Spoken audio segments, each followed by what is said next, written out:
지금 이 순간 내가 여기 존재한다는 이 명백한 사실 말고 우리가 온전히 기댈 수 있는 절대적인 진실 이런 게 과연 있을까요? 이것만큼 확실한 게 또 있을까 싶기도 하고요. 지난 시간에는 저희가 그 유일신 사상이나 음양오행설 같은 다양한 진리관들 한번 쭉 살펴봤었죠. 그리고 불교가 다른 사유 체계들 사이에서 때로는 좀 오해받기도 했던 지점들 그런 이야기도 나눴습니다. 기억나실 거예요. 자, 오늘은 군맹서진 스님의 책 나는 지금 여기에 있다 3장으로 이제 한 걸음 더 깊이 들어가 보려고 합니다. 불교 사유의 대장정이 딱 시작되는 바로 그 출발점. 나는 지금 여기에 있다. 이 한 문장을 아주 집중적으로 파헤쳐볼 거예요. 왜 이 단순해 보이는 문장이 불교를 이해하는데 핵심 열쇠인지, 그리고 여기서 나오는 지금, 또 여기, 그리고 나라는 개념이 어떻게 불교의 근본 진리인 재행무상, 재범무화, 열반적정, 그리고 나아가서는 연기법으로까지 이어지는지 아주 흥미진진한 논리의 여정을 함께 따라가 보겠습니다. 자, 시작해 볼까요? 이 깊이 있는 탐구가 혹시 당신의 지적 여정에 영감을 준다면 좋아요로 응원해 주시고요. 주변에도 널리 공유해 주시면 좋겠습니다. 그리고 구독해 주시면 앞으로 이어질 더 깊은 통찰의 순간들도 놓치지 않으실 수 있겠죠. 먼저 우리가 평소에 이건 진리지 혹은 이건 뭐 당연한 사실이야 라고 생각하는 것들 그거 한번 꺼내볼까요? 군맹서진 스님께서 책에서 예시로 드신 것들인데요. 첫 번째가 이거예요. 이 세상은 내가 태어나기 전에도 존재했고 내가 죽고 난 후에도 존재할 것이다. 꽤 그럴듯하게 들리죠? 두 번째는 해는 동에서 떠서 서로 진다. 이건 뭐 거의 의심의 여지가 없어 보입니다. 그쵸? 그리고 세 번째, 이건 조금 더 철학적인 질문인데 내가 지금 하고 있는 이 경험, 이게 진짜일까? 아니면 꿈일까? 뭐 이런 근본적인 질문도 있고요. 자, 이런 명제들 정말 우리가 절대적으로 의지할 만한 그런 단단한 기반이 될 수 있을까요? 그 질문에 바로 답하기 전에요. 진리라는 게 어떤 조건을 갖춰야 하는지 그걸 먼저 생각해 볼 필요가 있을 것 같아요. 책에서도 이 부분을 상당히 강조하는데 진리라고 하려면 크게 보면 한 세 가지 기준은 통과해야 한다는 겁니다. 첫째는 개별성. 그러니까 이건 나 자신의 직접적인 경험이어야 한다는 거죠. 다른 누구의 경험이 아니라. 둘째는 보편성. 나뿐만 아니라 원칙적으로는 다른 사람도 누구나 경험할 수 있어야 하는 거고요. 마지막으로 이게 어쩌면 가장 중요할 수 있는데 불변성. 즉 시간과 공간을 초월해서 변하지 않아야 진짜 진리라고 할 수 있다는 겁니다. 개별성, 보편성, 불변성. 그럼 이 기준으로 방금 그 명제들을 다시 한번 볼까요? 세상은 내가 태어나기 전에도 내가 죽은 후에도 존재할 것이다. 이건 제 직접 경험이 아니죠. 그렇죠. 논리적인 추론이거나 아니면 그냥 믿음의 영역에 가깝습니다. 개별성, 또 내가 죽은 후는 확인할 수 없으니 불변성에서도 좀 걸리고요. 그러네요. 해는 동에서 떠서 서로 진다. 이건 뭐 제 경험이긴 하죠. 하지만 예를 들어 지구 반대편에 사는 사람한테는 동시적인 경험이 아니고요. 우주정거장에 있는 우주인한테는 또 전혀 다른 현상이잖아요. 보편성이나 불변성에 문제가 좀 생기죠. 그리고 사실 과학적으로 보면 지구가 도는 거지 해가 뜨고 지는 건 아니니까요. 그렇죠. 관점의 문제도 있군요. 마지막으로 이 경험이 실제일까 꿈일까? 이 질문은 그 자체로 이미 경험의 확실성에 대한 의심을 담고 있는 거잖아요. 이걸 불변하는 진리로 삼기에는 좀 불안정하죠. 듣고 보니 그러네요. 우리가 너무 당연하게 생각했던 것들도 이 엄격한 진리의 잣대를 딱 들이대니까 금방 흔들리네요. 그럼 도대체 뭘 믿고 시작해야 되는 거죠? 절대적으로 확실한 건 정말 없는 걸까요? 바로 그 지점입니다. 여기서 불교는 아주 대담하면서도 굉장히 근본적인 출발을 해요. 다른 모든 것은 다 의심할 수 있어도 단 하나, 결코 부정할 수 없는 그 사실에 주목하는 거죠. 책의 제목이기도 한 바로 그 명제, 나는 지금 여기에 있다, 입니다. 나는 지금 여기에 있다. 이 문장은 정말 반박하기가 어렵네요. 내가 지금 생각하고 느끼고 경험하고 있다는 이 사실 자체는 너무나 생생하고 직접적이잖아요. 설령 꿈속이라 해도 그 꿈을 꾸고 있는 나는 지금 여기에 있는 거니까요. 맞죠? 정확합니다. 이 경험은 어떤 다른 외부적인 권위나 믿음, 이런 것에 의존하지 않아요. 오직 나 자신의 직접적인 체험, 이게 바로 개별성에 근거하죠. 그리고 내가 지금 여기에 존재한다는 이 경험의 구조 자체는 그 경험을 하는 주체라면 사실 누구에게나 동일하게 적용될 수 있는 보편성을 지닙니다. 또 다른 생각이나 외부 세계가 정말 있나 없나는 의심할 수 있어도 내가 지금 여기에서 경험하고 있다는 이 사실 자체만큼은 그 경험이 일어나는 바로 그 순간에는 흔들리지 않는 타당성, 말하자면 일종의 순간적인 불변성을 갖는다고 볼 수 있어요. 아, 그 순간만큼은 확실하다. 네. 그래서 군맹서진 스님은 이 나는 지금 여기에 있다를 모든 불교적 사유의 출발점 혹은 주춧돌로 삼아야 한다고 강조하시는 겁니다. 뭐 신의 계시나 우주의 절대 법칙 같은 그런 외적인 요인이 아니라 가장 확실하고 부인할 수 없는 자기 자신의 실존적 경험에서 시작하는 것. 이게 불교 사유의 아주 독특하고 강력한 지점이라고 할 수 있습니다. 그리고 놀랍게도 이 가장 단순하고 근본적인 명제에 대한 깊은 분석으로부터 불교의 핵심적인 세계관 전체가 쫙 펼쳐지게 됩니다. 나는 지금 여기에 있다. 여기서 먼저 지금이라는 시간 개념부터 좀 파고들어 보죠. 보통 시간은 과거에서 현재로 또 현재에서 미래로 쭉 흘러가는 뭐 강물처럼 생각하잖아요. 네, 그런 직선적인 시간관이 일반적이죠. 보통 그렇게 생각하는데 하지만 불교, 특히 이 책에서 강조하는 관점은 조금 다릅니다. 지금이라는 현재를 단순히 과거와 미래 사이에는 어떤 한 점으로 보는 게 아니고요. 변화 그 자체로 파악합니다. 과거는 이미 변화가 완료된 모습, 미래는 아직 변화가 시작되지 않은 모습, 그리고 지금은 변화가 아주 생생하게 일어나고 있는 그 과정 자체라는 거죠. 시간이 아니라 변화 그 자체다. 그렇죠. 여기서 아주 중요한 통찰이 나오는데요. 과거와 미래가 현재와 동떨어져 존재하는 어떤 별개의 시간이 아니라는 겁니다. 스님은 책에서 주머니 속 내용물이라는 비유를 드시거든요. 과거의 기억이나 미래에 대한 계획, 예측 이런 것들이 전부 지금 여기라는 현재의 주머니 안에 들어있다는 거예요. 예를 들면 지금 호스트님 주머니에 500원짜리 동전이 없으면 꺼낼 수가 없잖아요. 그렇죠. 그것처럼 과거에 대한 기억 정보나 미래를 예측할 수 있는 근거들이 지금 당신의 의식 안에 존재하지 않는다면 우리는 과거를 회상하거나 미래를 예측할 수조차 없다는 거죠. 와, 과거와 미래가 별개의 시간이 아니라 현재 안에 포함된 내용물이다. 이건 굉장히 다른 관점이네요. 그렇다면 SF 영화에서처럼 타임머신 타고 과거로 가거나 미래로 가는 거, 이건 원천적으로 불가능하다는 그런 의미인가요?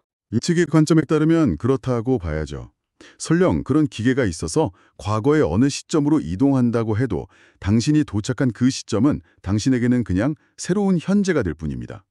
과거라는 독립적인 시간대 속으로 들어가는 게 아니라는 거죠. 아하. 현재라는 주머니 자체가 과거 속이나 미래 속으로 이동하는 게 아니라 과거와 미래라는 내용물이 현재라는 주머니 안에 담겨 있다는 그 비유를 떠올리시면 이해가 좀 쉬우실 거예요. 우리가 할 수 있는 시간 여행은 오직 현재 속에서 과거를 기억하거나 미래를 상상하고 계획하는 것, 그뿐이라는 거죠. 그렇군요. 기억과 상상 속에서만 시간 여행이 가능하다. 네, 이처럼 지금이라는 시간을 끊임없이 변화하는 과정 그 자체로 깊이 통찰한 결과가 바로 불교의 세 가지 진리, 삼법인 중 첫 번째인 재행무상입니다. 재행무상이라는 말은 산스크리트어 삼스카라를 번역한 건데요. 함께 만들어진 것들이란 뜻이에요. 즉 여러 원인과 조건들이 결합해서 생겨난 모든 현상과 존재를 의미합니다. 간단히 말하면 이 세상 모든 것이죠. 그리고 무상은 항상하지 않다, 영원하지 않고 끊임없이 변화한다는 뜻이고요. 따라서 재행무상이란 이 세상에 조건 지어져서 생겨난 모든 것들은 단 한순간도 고정되어 있지 않고 끊임없이 변화한다는 진리를 말합니다. 모든 것은 변한다. 재행무상. 이게 우리 삶에는 어떤 의미가 있을까요? 우리가 막 붙잡으려고 하는 많은 것들이 사실은 끊임없이 변하고 있다는 걸 받아들이라는 그런 뜻이겠군요. 그렇습니다. 젊음, 건강, 재산, 명예, 사랑하는 사람과의 관계, 심지어 나라고 생각하는 이 마음과 몸조차도 어떤 고정된 실체가 없이 매 순간 변화하고 있다는 사실을 직시하게 하는 거죠. 영원할 것이라는 그런 기대나 집착에서 벗어나서 이 변화의 흐름을 자연스럽게 받아들이는 것이 괴로움에서 벗어나는 아주 중요한 첫걸음이 될 수 있다. 이런 통찰을 제공합니다. 모든 것이 변한다면 나는 지금 여기에 있다. 에서 그럼 여기라는 공간, 그리고 그 안에 있는 나는 어떨까요? 나만큼은 좀 변하지 않는 단단한 실체가 아닐까 이런 생각도 드는데요. 아주 좋은 질문입니다. 여기라는 공간은 기본적으로 우리의 6가지 감각기관, 그러니까 눈, 귀, 코, 혀, 몸, 그리고 그것들을 종합적으로 인식하는 마음, 즉 의식을 통해서 경험되죠. 뭐 책상, 이 방, 창밖 풍경, 들리는 소리 같은 것들이 여기를 구성합니다. 그런데 불교에서는 이 여기에 존재하는 나라는 존재가 결코 홀로 독립적으로 존재할 수 없다고 봅니다. 나는 반드시 다른 존재, 즉 너 또는 그것과의 관계 속에서만 규정되고 인식된다는 것입니다. 예를 들어서 제가 아들인 것은 부모님이 계시기 때문이고 또 제가 친구인 것은 다른 친구가 있기 때문이라는 그런 말씀이시죠? 관계에 따라서 역할이나 정체성이 달라지는 건 뭐 자연스러워 보이는데요. 네, 바로 그 지점입니다. 거기서 불교는 한 걸음 더 나아갑니다. 단순히 역할이나 관계가 변하는 것을 넘어서요. 그 관계들 너머에 어떤 독립적이고 고정불변하는 참된 나, 본질적인 자아가 존재한다는 생각, 그 자체를 부정합니다. 힌두교 같은 다른 사상에서 이야기하는 아트만 같은 영원불멸의 자아 개념, 이걸 근본적으로 인정하지 않는 것이죠. 아예 없다고 보는 거군요. 네, 이것이 바로 두 번째 진리, 제법무아입니다. 제법은 시간 속에서 변화하는 모든 것을 의미하고요. 무아는 거기에 고정된 실체로서의 나는 없다는 뜻입니다. 제법무아, 모든 법에 나라는 실체는 없다. 그렇습니다. 즉, 나라는 것은 어떤 고정된 핵심 같은 게 아니라 무수한 인연과 조건들이 만나서 상호작용하면서 매 순간 변화하고 생성되는 일종의 과정 또는 흐름이라는 겁니다. 당신이 누구와 관계를 맺는지, 어떤 상황에 처하는지, 또 어떤 생각을 하고 어떤 감정을 느끼는지에 따라서 나는 계속해서 다르게 경험되고 규정된다는 거죠. 고정된 실체가 없다는 겁니다. 제법무아, 고정된 나는 없다. 와, 이건 정말 깊이 생각해 볼 문제네요. 나라는 생각에 우리가 얼마나 집착하고 사는지 돌아보게 됩니다. 이게 나중에 말씀하신 대로 인간관계나 소통에도 큰 영향을 미치겠어요. 그렇습니다. 절대적으로 옳고 변하지 않는 나라는 생각에서 벗어날 때 타인과의 관계를 바라보는 시각 자체가 굉장히 유연해질 수 있거든요. 갈등 상황에서도 내 입장만 고수하는 게 아니라 관계 전체의 역동성을 보려는 노력을 하게 될 수도 있고요. 이 부분은 나중에 아마 더 자세히 다룰 기회가 있을 겁니다. 자, 이제 세 번째 진리로 가보겠습니다. 열반적정. 열반하면 보통 죽음 이후의 세계나 완전한 무의 상태, 이런 걸 떠올리는 경우가 많은데요. 적정은 고요하고 평온하다는 뜻이고요. 앞서 이야기한 시간, 재행무상, 공간관계, 제법무아에 대한 통찰과 이 열반적정은 그럼 어떻게 연결되는 걸까요? 열반의 문자적인 의미는 산스크리트어로 불어 끈다는 뜻입니다. 뭘 끄느냐? 바로 탐욕, 분노, 어리석음 같은 그런 번뇌의 불꽃, 괴로움을 일으키는 원인들을 완전히 소멸시킨 상태를 말하죠. 마치 연료가 다 타서 불이 완전히 꺼진 것처럼 모든 괴로움의 원인이 사라진 궁극적인 평화와 자유의 상태, 이걸 비유하는 겁니다. 그리고 적정은 바로 그 결과로 찾아오는 완전한 고요함과 흔들림 없는 평온함을 의미하고요. 불을 끈 상태의 고요함. 네. 그런데 여기서 중요한 점은 열반적정이 단순히 아무것도 없는 텅 빈 상태만을 의미하는 게 아니라는 겁니다. 오히려 앞서 살펴본 시간, 재행무상, 끊임없는 변화, 공간관계, 제법무아, 상호의존성, 이 바로 이 세상 모든 존재가 생겨나고 유지되기 위한 근본적인 조건임을 역설적으로 드러내는 역할을 한다는 거죠. 아, 조건을 보여주는 거울 같은 역할이다. 네, 그렇게 볼 수 있습니다. 한번 생각해 보세요. 만약 시간이 멈추고 아무런 변화, 재행무상이 없다면 어떤 것도 생겨나거나 사라지거나 존재할 수 없을 겁니다. 그렇죠. 또 만약 모든 것이 서로 연결되지 않고 완전히 독립적으로 존재한다면, 즉 제법무아의 반대 상태라면 어떤 관계도 어떤 현상도 일어날 수 없겠죠. 즉 변화라는 시간 조건과 관계라는 공간 상호 의존 조건, 이 두 가지 조건이 있어야만 이 세상의 모든 존재와 현상이 성립할 수 있다는 겁니다. 아, 필수 조건이네요. 시간과 공간, 관계가. 네, 열반적정의 상태는 바로 이 존재의 근본 조건인 시간, 변화와 공간관계, 상호의존마저도 초월한 혹은 그것들이 더 이상 적용되지 않는 상태라고 볼 수 있어요. 그렇기 때문에 번뇌가 완전히 소멸된 고요한 상태가 가능한 것이죠. 따라서 열반적정은 모든 존재는 시간과 공간이라는 조건 없이는 성립할 수 없다는 사실, 즉 모든 존재가 근본적으로 조건 지어져 있음을 역설적으로 강조하는 그런 진리라고 이해할 수 있습니다. 아하. 그러니까 열반 적정이라는 그 고요한 상태는 역설적으로 우리가 존재하는 이 세계가 시간, 즉 변화와 공간, 즉 관계라는 조건 아래에서만 가능하다는 것을 더 명확하게 보여주는 거울과 같은 거군요. 그 조건이 사라진 상태를 통해서 오히려 조건의 중요성을 깨닫게 하는 그런 방식이네요. 와. 정확히 그렇습니다. 예, 이 세 가지 진리, 즉 재행무상, 모든 것은 변한다, 제법 무아, 고정된 나는 없다, 그리고 열반적정, 모든 존재는 시간과 공간 조건에 의존한다를 하나로 꿰뚫는 종합적인 법칙. 이것이 바로 불교의 핵심 진리라고 불리는 연기법입니다. 연기법. 연은 인연, 조건, 관계, 원인 등을 의미하고요. 기는 그것에 의존해서 현상이 일어남, 발생함, 생겨남을 뜻합니다. 법은 법칙, 진리라는 의미고요. 따라서 연기법이란 이 세상의 모든 존재와 현상은 결코 홀로 독립적으로 존재하는 것이 아니라 무수한 원인, 인과 조건, 연들이 서로 관계를 맺고 상호 의존하여 끊임없이 변화하며 생겨나고 사라진다 라는 우주적인 법칙을 말합니다. 그 유명한 경구가 있죠. 이것이 있으므로 저것이 있고, 이것이 생함으로 저것이 생하며, 이것이 없으므로 저것이 없고, 이것이 멸함으로 저것이 멸한다. 이게 연기법을 아주 잘 요약해주죠. 아, 그것이 있으므로 저것이 있다. 네. 예를 들어 김이 있기에 짧음을 인식할 수 있고, 아름다움이 있기에 추함을 구별하며, 성공이라는 개념이 있기에 실패라는 경험이 의미를 갖는 것처럼요. 모든 것은 서로 기대어 관계 속에서만 존재하고 의미를 지닙니다. 절대적인 것은 없다는 거죠. 이것이 바로 나는 지금 여기에 있다는 가장 기본적인 경험에서 출발해서 도달하게 되는 불교적 세계관의 핵심이라고 할 수 있습니다. 연기법. 모든 것이 연결되어 있고 상호 의존하며 끊임없이 변한다. 와, 정말 거대한 통찰이네요. 그렇다면 이 연기법이라는 관점이 우리에게 궁극적으로 어떤 의미를 던져줄까요? 다른 종교나 사상 혹은 현대 과학과 비교했을 때 어떤 좀 독특한 점이 있을까요? 연기법의 가장 큰 특징 중 하나는요.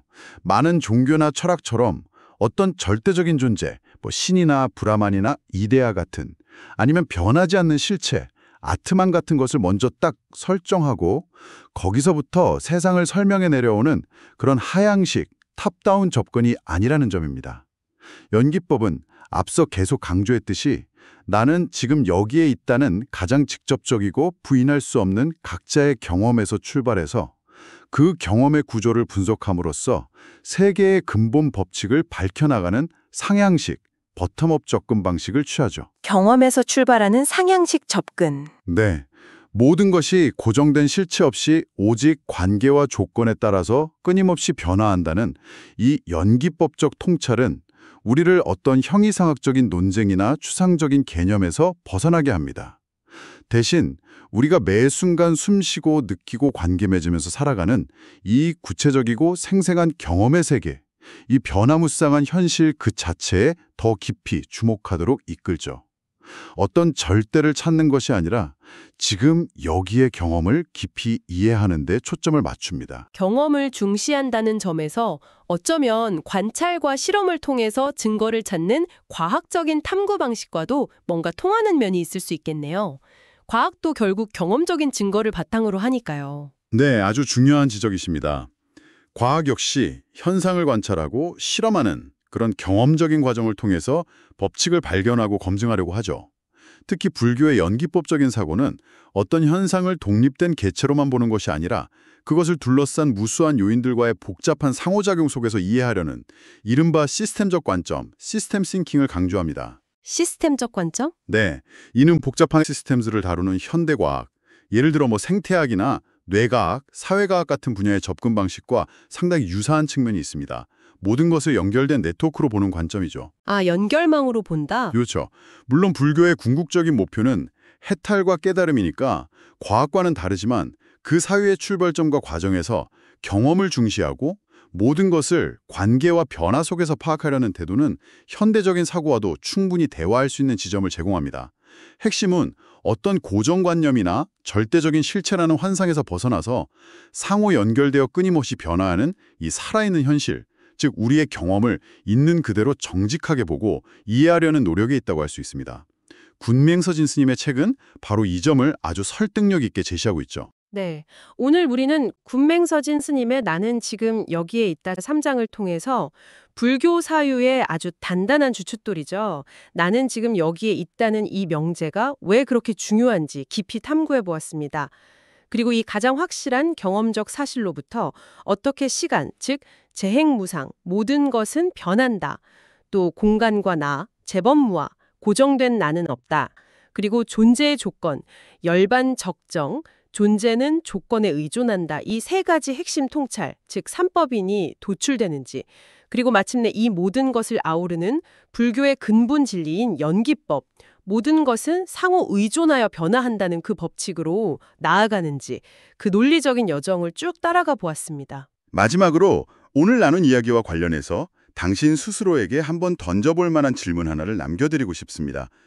만약 나라는 존재가 정말로 이 책에서 이야기하는 것처럼 어떤 고정불변하는 실체가 아니라 타인과의 관계 속에서 그리고 끊임없이 흘러가는 시간 속에서 매 순간 새롭게 구성되고 변화하는 그런 과정이라면 이러한 이해가 당신이 일상에서 맺는 관계들 혹은 때때로 마주하는 갈등 상황들을 바라보는 방식에 어떤 실질적인 변화를 가져올 수 있을까요?